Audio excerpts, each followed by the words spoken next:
Any questions?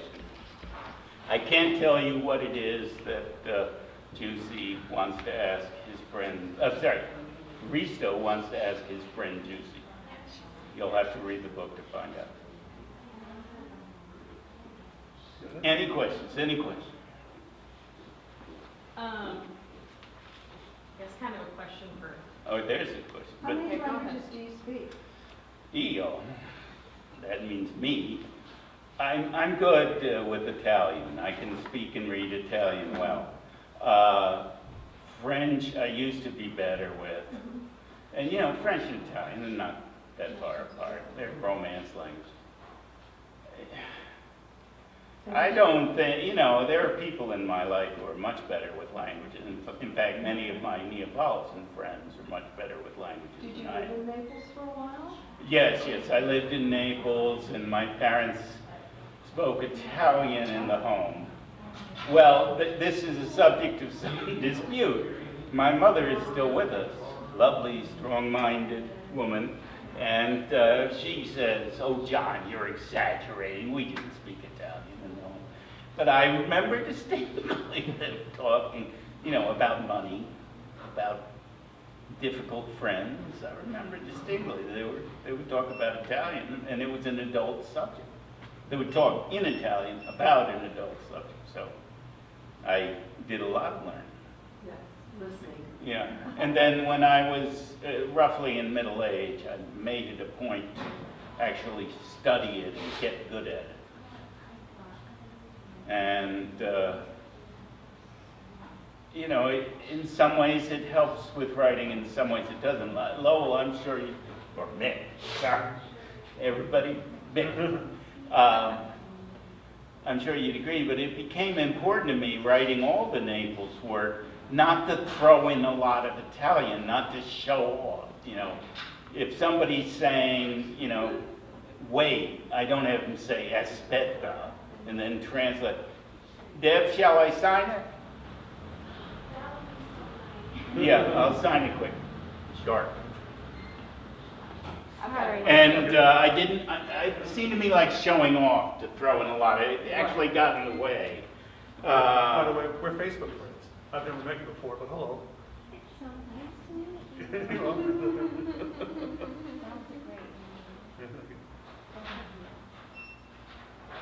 Thanks Sorry a lot. to show up in this dramatic fashion. I didn't realize just how bad it was. Like it's gotten progressively bad at the time that tomorrow morning I'm going to the doctor. And I hope you are taking painkillers. There I'm are not on anything. right now. Will be. when I Good. get home. So Mick, Yeah. I can tell that you were pulling from some personal experiences. Well, but writing this novel. okay. Yeah. Would you say that it was cathartic to fuel some of that rage into these characters, or did it just get you more worked up? Well, I mean, I think writing works good with rage. When I used to teach at a minimum security women's prison, and we would have Angry Fridays. And everything we would write in class on those days was something you had to be angry We'll about. talk to you later. And so I think it helps with writing.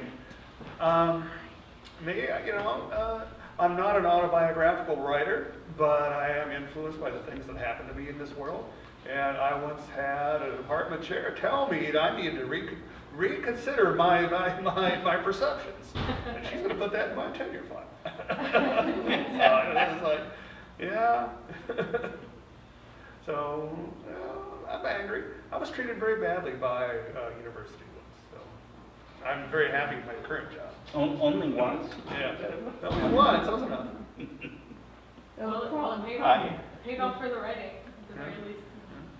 The problem with writing satirically about universities is it's really hard to be equal to the,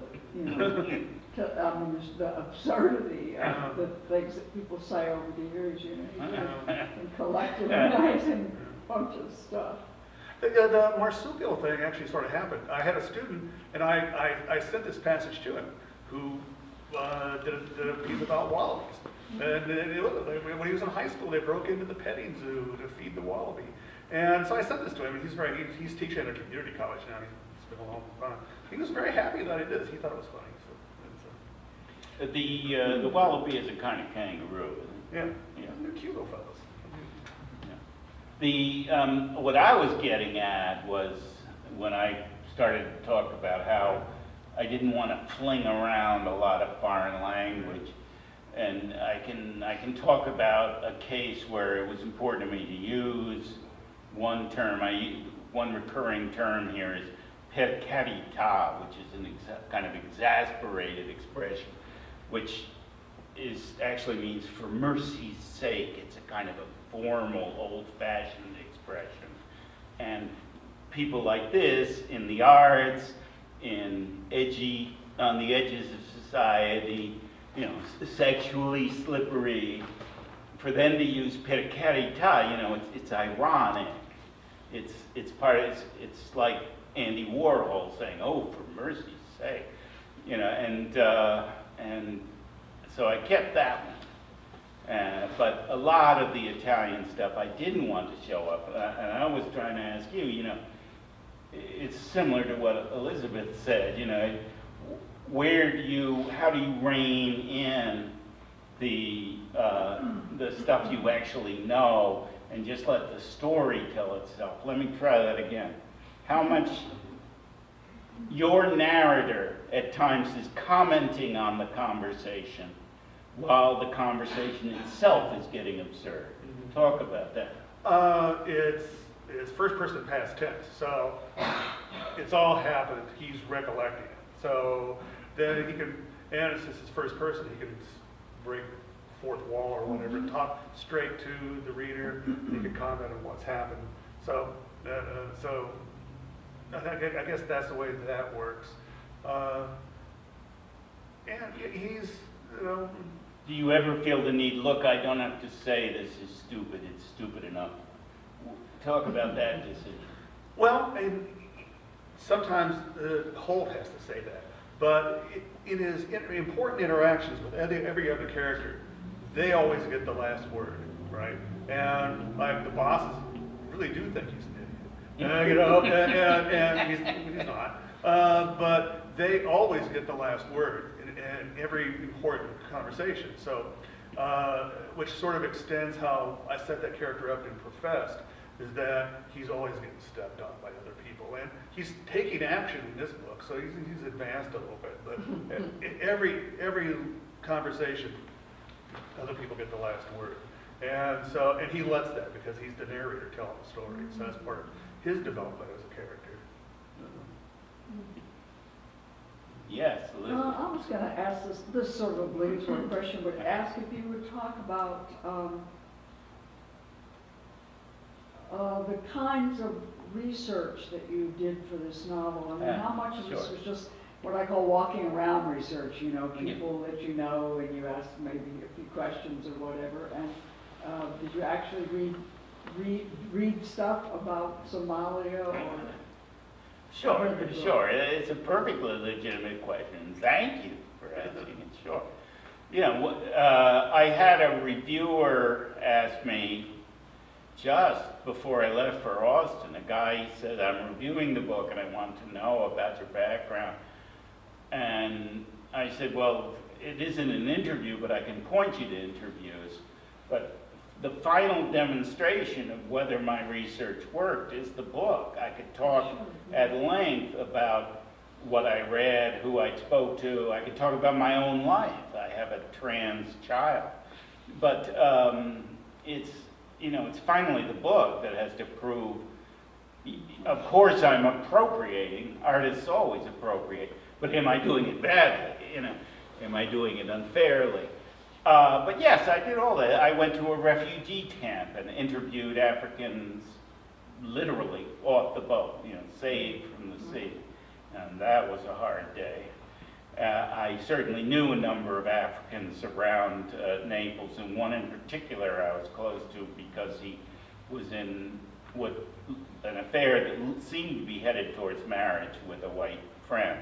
And in the arts, because it is in the arts where outsider communities tend to make their first mark It certainly happened with African Americans here, didn't it? I read books, sure. The novels of Neruddin Farah are set in Somalia, and they're not that good as novels, but they're excellent sort of documentary things. I would say I got more out of some recent books out of the Middle East. I got more of the spirit that I wanted. I read nonfiction stuff. I read newspapers in Italian, some of them, and actually I read a little bit in French too, come to think. As I got into it, you know, I would say, you know, you begin working with, you know, basic issues of what's human. Mary, thank you very much. Thank you, gentlemen. Sorry to interrupt. No, you're not interrupting. Thank you. My best, Steve. I would say basic questions of what's human began to matter more as I was working on the book. And the editor at Zank was very happy there. There was one moment at which I used a racial, not a slur exactly, but a common racial euphemism. And she said, I think this one is a step too far, even though it's a black person talking about a black person. Let's rein this one in. And, you know, as I looked at the whole scene, I think she was right. She's an excellent editor, Michelle Dotter at Zank. But how's that? Did that answer your question? That's good. Yeah. Okay. Yeah. This is a question that I've been thinking about, and I hope it's not too abstract. But what's the difference between a piece of fiction that has depth and a piece of fiction that lacks depth? Yeah. And when you're writing, what do you do to make sure your story has some kind of depth and complexity in terms of how you portray human beings and human relationships?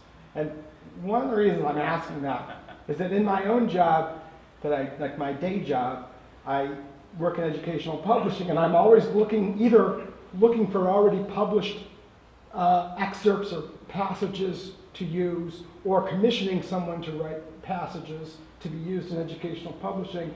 And sometimes you'll have two passages, and one of them there's all kinds of questions and depth to it, and in the other there isn't.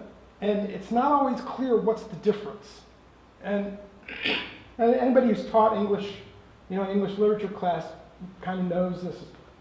You'll start a class discussion on one story, and the class could talk all period, and another story there's nothing. So when you're writing fiction, do you ever have a first draft of a story that lacks depth, and what do you do to give the characters and the story more depth and complexity? I mean, is that too hard? I do think Mick should field this one first, because you write such satiric stuff. You risk not having depth. You know, you have silly people. You have people who some would call shallow, and yet you wind up making us care at least about the world. So I think we should start with him. Well, I care about these people. I think that's the start. I care about these characters. And my first book, that Demon liked, that you liked, and Pat liked, and some people haven't liked. They're turned off initially by the sort of sarcastic attitudes and bad behavior that the characters are engaging in. But I like all that. So I like the characters I write about. And I have sympathy for them. I have sympathy for even, the dimwit murdering fuckwits. I see sort of why they're doing it. And so I think my authorial caring about the characters counts, and I think that's the same when I'm looking at student work. I teach creative writing, and so I can sort of tell when the student really cares about it, or if they're just staying up all night to turn something in, writing something to turn it in. So I think that level of care is what for me is what's important. If I could kind of jump in and Yeah. ask something from a different angle, I was one of Mick's students way back in the day, Yeah. and I remember in a certain class we were discussing a book that you had assigned to me that I did enjoy. It was very exciting and fast-paced, and we had a discussion about choosing the perspective from which you write. You were saying you're usually writing in first-person past or third-person Yeah. past, and you really didn't like when people wrote in present tense because it didn't give the opportunity to add that like stream of consciousness and perspective that an actual person would get when they're thinking about events that play out in their life. Does that make sense?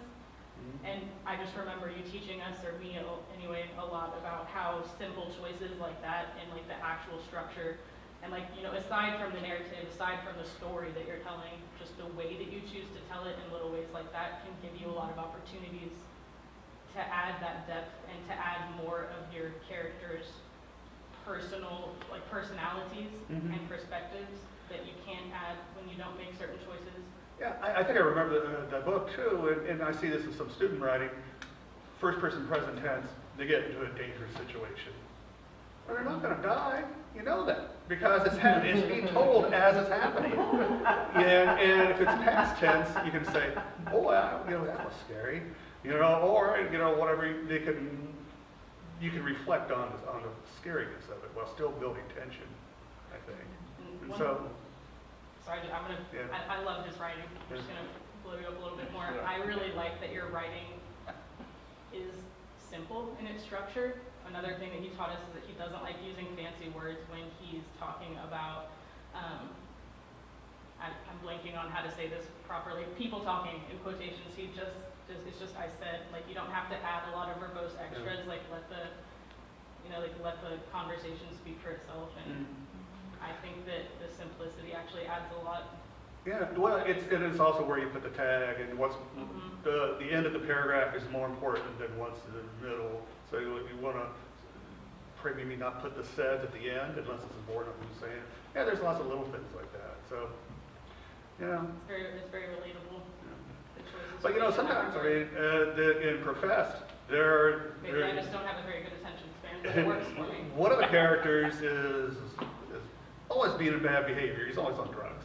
But the sentences in there, the minimum sentence length is 20 words, right? And except for the dialogue. And to the dialogue, because people jump around and talk short. But there are passages where he's going to a party. I get up around 150, 200 words sentences. So it's like, not necessarily short sentences, but it's where you put the short sentences. So. I like M dashes too. I'm taking up all your time. It's all right. My book is available. Well, I can say, Jim, that a first draft can fail for many reasons, can feel bad for many reasons. Lack of depth is maybe the name you give it. I would suggest that maybe what you feel is missing is the sense of life, of liveliness. The great art, you know, literary art, art of any kind, you know, comes to life in the perceiver's mind, and that may be what you're missing. Depth alone, you know, you may want to look to philosophy for that, deep thoughts. What art gives us instead is a really vivid sense of this is how it's life. This is a conundrum that I have faced. This is a desire that I can't master. This is, you know, this is, you know, the way we live, and that's and it's presented to us in some extraordinary way. I think that's what you may mean by depth. It's not just character. It's other than, because I have a book, Moviola, there that is often without characters, and I would hope it has what you call depth in its liveliness and other aspects of the story. Moviola maybe has a couple of characters briefly, but that's not really what it's about. It's character development. Color inside of Melon, much more about getting deeper. To simply psychoanalyze the guy, I can point to a couple things, really. He's having a weird midlife crisis, but it's recognizable nonetheless. He wants to get back to where he came from, right? He's sort of feeling his way back to Mogadishu somehow, and where his life was split apart. You know, and that's an understandable feeling. But to simply say that, that's a psychologist at work. Risto has to discover it the way we discover it in ourselves. And along the way, there's depth, there's humor, there's heartache, there's, you know, the way it is for us. How's that? Is that an answer? Yeah. Well, I was going to say, I think there's also, I mean, I think you're right, and I think you're right. We could make a list if we were having a class, you know, we were doing a writing seminar, we could make a list of ways to increase depth in, you know, in something, or the illusion of depth. But one that I was thinking of is the thing about first drafts is usually everything about the situation and characters and setting and everything that you're creating is right on the surface. Somebody is saying it. When you get into doing another draft or subsequent drafts, you've already invented all this stuff, so that then you can get to the stage, and Hemingway famously talks about this, about in that interview with George Plimpton. He talks about, you know, I found, if it's any use to know, I have found that you can leave anything out as long as you knew what it was. Well, when you start doing that, then you start creating a kind of illusion of depth that... It's like what you don't say. It's what you, or what you don't really have to explain, but you know it's true. Mm-hmm. So there's a sense of a world created that doesn't have to be explained. I mean, it does have to be mentioned in some way, or we wouldn't know what it is, because I mean, we've only got language to work with. But you're able to write out of assumptions that you're able to make because you've created this world already, and that kind of writing gives a kind of an illusion of depth, right. Because everything doesn't have to be said. You know, there's background, and it's a way of rendering the backstory alive. You know, you really believe in all this stuff, and so then you write off of it. You write in a glancing way against it, or from it, rather than having it all flat on the surface of your creation. So I mean, that's just a kind of technical trick, but. Okay. Can I give an example of what led me to ask this question? See, Elizabeth gives a much better answer than you. Go ahead. Why? Yeah. Well, recently I commissioned this woman to write a very short story, like 700 words. And she wrote a really nice story about a girl who, his family has moved from this, you know, living by the ocean to the prairie in Colorado, and she's walking through the prairie with this neighbor girl, and she's feeling homesick and disappointed that she's living in the prairie. And the girl says, but, you know, look at all this beauty around us, etc. And it was a nice story about set in nature and so forth. Very good for 700 words. But there was not a lot of depth to it. So I said, well, why don't you make the two girls cousins and say that and there was no explanation in the original story of what their relationship was or why the family moved to Colorado. I said, make the two girls cousins and have the family move back to Colorado because it was her father's boyhood home. And she's disappointed that she has to go back to where her father was from. And she had to come to terms with that. And it was really just a minor change to the first 3 paragraphs. And all of a sudden the story had a whole lot more depth to it. Because of the invented backstory. Because you're giving them past and, you bet. And you know, and then you have the relationships. family relationship that complicates it. Yeah. You know, so Yeah. I'm curious, like, Yeah, you getting all this on the video? This is actually very helpful. The thing is, when I thought, in a couple weeks, my students are going to start revising stuff. I'm going to have him revise a lot in my intermediate fiction class. But I have a nice quote from movie director, screenwriter Billy Wilder, who says, if there's a problem in the third act, that means there's really a problem in the first act. Yeah. And so you have to get that backstory and to get that feeling in there. So. Right. Well, aren't you alluding to this in your passage of the classroom? Yeah. Where the story about going to the petting zoo had no depth. Yeah, there's no conflict. I just pet that wallaby and go home. Yeah, that's kind of. And, you know, it's a good story. It's an excellent example. I think it's time to interrogate your terms. What was that? You got to consider your perception. Yeah. Interrogate that term depth, because what I'm hearing there, you didn't add depth so much as intensity, as more story, cousins, and father hatred, you know. And now we're talking. But you have temporal depth. Yeah, sense of past. I would say you're adding drama. And that's it. That's true. Depth, but if depth is the word that works for you, Yeah. go ahead. But know what you mean by it. Right.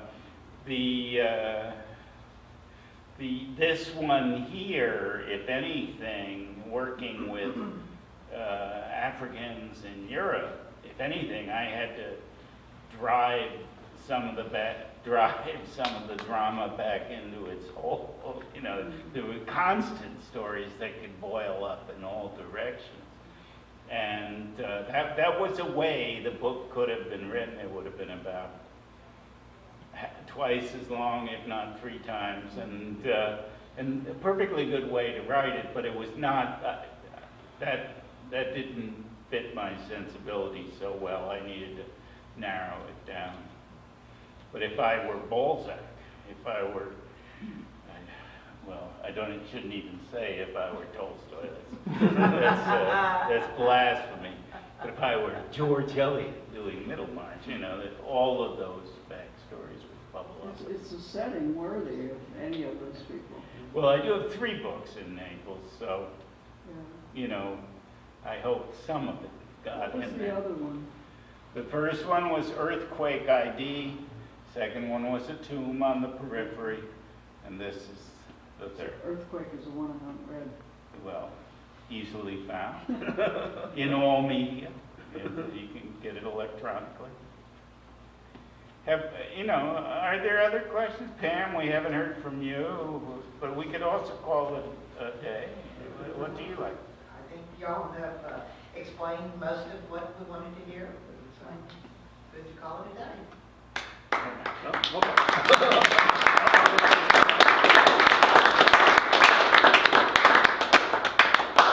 Thank you, Malvern. Thank you very much, Malvern.